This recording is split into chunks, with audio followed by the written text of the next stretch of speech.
Il s'agit du patron du service de renseignement américain, qu'on appelle Bill Bourne. Il était au centre W. Bush. Lors d'un discours qu'il a tenu, il tient clairement à dire aux Américains, mais aussi au Congrès américain. Vous savez, demain, il sera décidé ou non si, naturellement, les Américains vont ou doivent prolonger le match en Ukraine ou pas. Donc, demain, c'est le vote des 61 milliards de dollars pour prolonger ou non. Mais je vois très mal les républicains dans cette chambre des représentants voter les 61 milliards, sachant très bien que leur patron, M.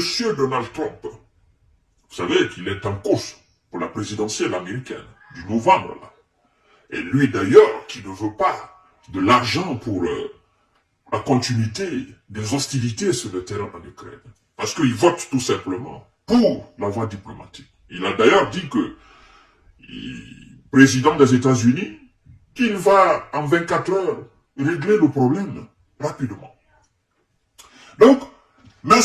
Bill Bourne avertit le Congrès pour dire si vous ne débloquez pas les 61 milliards de dollars pour prolonger la situation en Ukraine, d'ici fin 2024, M. Vladimir Poutine va finir complètement les hostilités. Et pour parler de négociation dorénavant, c'est lui qui va imposer ses principes sur la table de négociation. D'ailleurs, il est en position de force. Je vous prie de partager cette vidéo dans tous les groupes possibles. Parce que c'est le patron de la CIA. Patron de la CIA.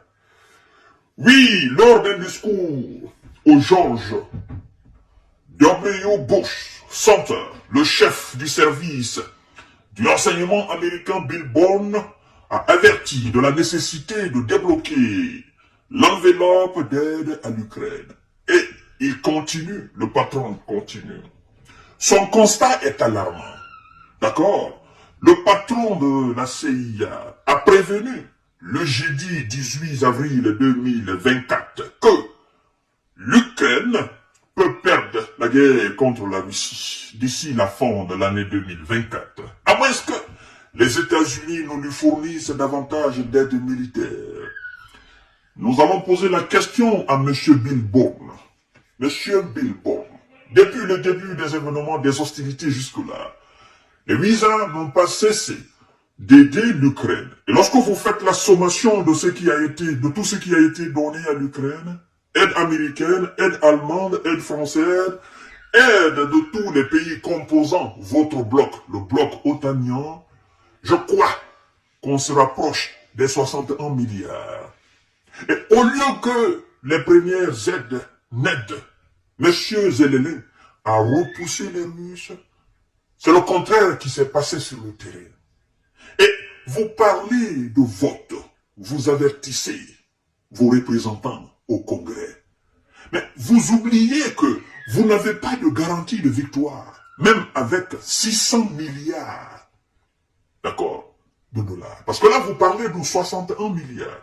Moi, je vous dis, même avec 600 milliards, même avec 1000 milliards, n'est-ce pas? Même avec 1000 billions de dollars, il n'y a aucune chance pour que l'Ukraine l'emporte. Même avec tous les membres de l'OTAN engagés sur le terrain, n'est-ce pas, face à la Russie, il n'y a aucune chance. Vous savez pourquoi je le dis? La raison, elle est toute simple, elle est belle, elle est bête aussi. Vous savez, la logique voudrait que aucune puissance nucléaire ne perde la guerre. Aucune puissance. Les États-Unis ne peuvent pas perdre face à la Russie. La Russie ne peut pas perdre face aux États-Unis. Parce que, dotés des plus grandes ogives nucléaires de notre planète Terre. Vous voyez? Donc, pas moyen pour que la Russie perde. Il n'y a pas moyen. Parce que plus vous engagez d'aide du côté ukrainien, plus M. Vladimir Poutine met le pognon sur la table. Parce que pour lui, c'est une question existentielle. Si pour les visas, c'est pas une question existentielle, pour la Russie, c'est pas la même chose. C'est une question existentielle pour la Russie. Vous voyez? Et partout, on parle de questions existentielles d'une des plus grandes puissances nucléaires de ce monde. Vous devez savoir que toutes les actions qui seront menées contradictoirement à celle qui est menée par elle-même, la puissance nucléaire, sur le terrain des hostilités, seront vaines. Vous voyez? C'est ça le problème. Alors, chères dames, chers messieurs, chers demoiselles, avertissement du chef du renseignement, du service de renseignement américain Bill Bourne intervient 2 jours avant le vote programmé samedi de la Chambre américaine des représentants sur une enveloppe de 61 milliards de dollars d'aide à l'Ukraine, principalement militaire, après des mois de blocage politique. Demain samedi alors, tenir le coup, M. Bill Bourne nous parle. Il dit ceci, avec l'élan, à la fois pratique et psychologique, n'est-ce pas, voilà, psychologique, que procurerait une aide militaire. Je pense que les Ukrainiens sont parfaitement capables de tenir le coup en 2024.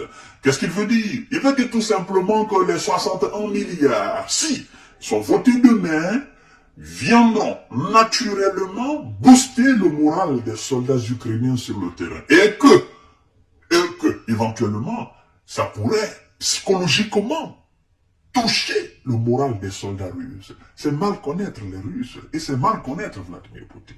Parce que lui, il n'attend tout simplement le vote de ces 61 milliards de dollars pour faire une autre déclaration, voire même déclarer qu'il est capable ou qu'il va donner le triple de ces 61 milliards. Et laissez-moi vous dire, il y a quelque chose de comique là-dedans. Tout simplement, pendant qu'ils sont en train de parler de 61 milliards, c'est eux-mêmes qui vont donner, voilà, disons, les 124 milliards, ok, de dollars américains aux Russes. Vous savez pourquoi je le dis? Parce que eux, ils achètent les engrais russes. Eux, ils achètent le pétrole russe. Eux, ils achètent les gaz russes. Eux, ils achètent les produits russes. Ils renflouent les caisses russes. Eux, ils achètent l'uranium enrichi de la Russie. Jusqu'à présent, ils continuent à acheter. Et donc, la Russie n'a pas besoin d'aller chercher très loin de l'argent. L'argent entre naturellement dans les caisses russes. Et ça vient, n'est-ce pas, du compte des Occidentaux. C'est ce qui est comique dans l'affaire. C'est-à-dire, les Occidentaux, ils dépensent doublement. Ils dépensent pour aider l'Ukraine. Ils dépensent aussi pour acheter les produits russes et renflouer les caisses russes qui permettent aussi à la Russie de financer son opération spéciale militaire en Ukraine. Vous voyez? Donc, ils perdent doublement, ils perdent. La perte, elle est conséquente du côté occidental. Et ils ne comprennent pas cela. Mais je pense qu'ils comprennent, mais ils font exprès. Et vous devez savoir aussi, il y a un autre aspect de ce qu'ils appellent aide américaine, les 61 milliards. Les 61 milliards, en fait, disons, les 75% de ces 61 milliards resteront sur le territoire américain. Parce que tout ce qui sera acheté comme armes, ce sont des armes américaines. Tout ce qui sera question munitions, ce sont des munitions américaines. Et donc, ça va rester sur le territoire américain. Et quand ils disent qu'ils vont assister l'économie ukrainienne, ben, moi, ça me fait rire. Hein? Ça me fait rire. Je me dis, ben, ça fait de la manne pour M. Zelensky et ses potes. Alors, sans aide supplémentaire, la situation est bien plus désastreuse selon lui. Le risque est très réel que les Ukrainiens perdent sur le champ de bataille d'ici la fin de 2024, ou au moins que le président russe Vladimir Poutine soit en position de dicter les termes d'un règlement politique, a-t-il ajouté, sans détailler, n'est-ce pas, ce qu'il entendait par perdre la guerre. Ils ont déjà perdu complètement.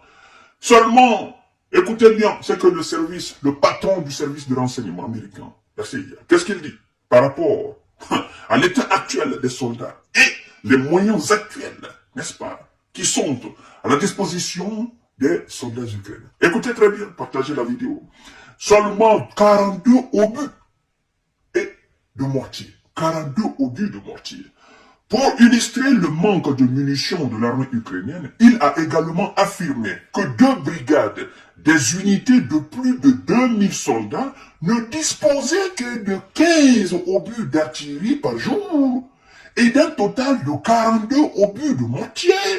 2000 soldats, ils ont juste 15 obus d'artillerie. Et d'un total, tous ceux qui sont au front, d'un total de 42 obus. 42. Mesdames et messieurs, c'est quand même rigolo. Vous ne pouvez pas être engagé face à une puissance comme ça, comme la Russie.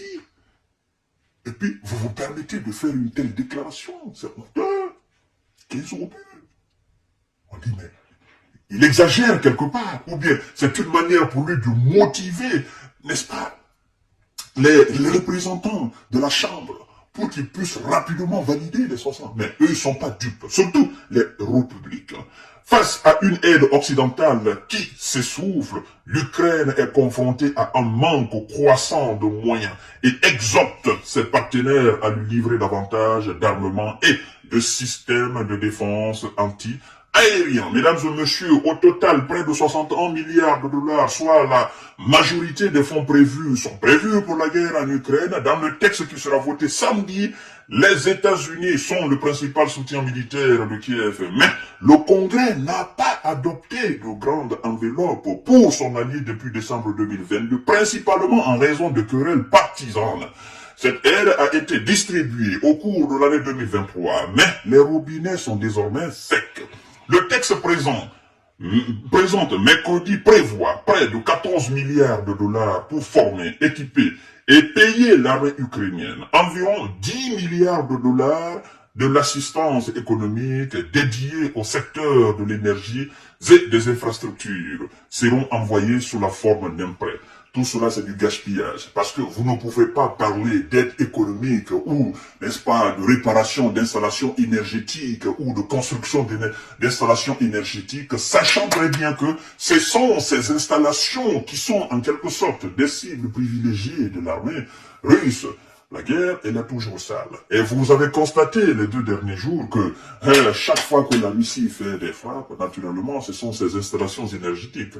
Donc moi, je dis tout simplement que les Américains envoyer cet argent, ces 10 milliards ou ces 14 milliards, ce serait gaspiller, ce serait jeter l'argent à la fenêtre parce que ces installations ne tiendront pas en tant que la paix ne revient pas dans ce pays-là. Il faut qu'on soit quand même franc, qu'on se dise la vérité.